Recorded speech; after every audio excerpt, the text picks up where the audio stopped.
জীবনে যখনই মুসিবত আসবে, বিপদ আসবে, প্রথম একটা কাজ করবেন, দাঁড়ানো থাকলে বসে যাবেন। যাই বিপদ আসুক, যাই হোক, মেজাজ গরম হচ্ছে, রাগ লাগছে, প্রেসার বেড়ে যাচ্ছে, দুশ্চিন্তা বেশি, দাঁড়ায় আছেন, বসে যাবেন। বসে আছেন এমন অবস্থায় এই জিনিসটা হচ্ছে, শুয়ে যাবেন, চোখটা বন্ধ করবেন, শুধু রবের রহমতের দরবারের দিকে তাকাই থাকবেন।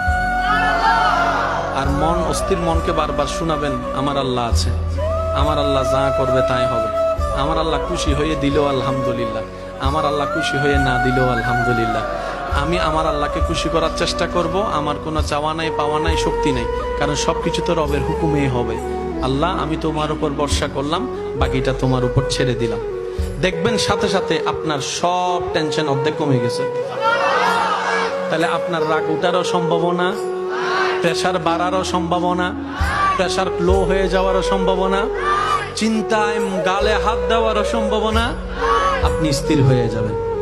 এবার রব্বুল আলামিন যখন আপনি এরকম করবেন, দেখনেওয়ালা তো দেখতেছে,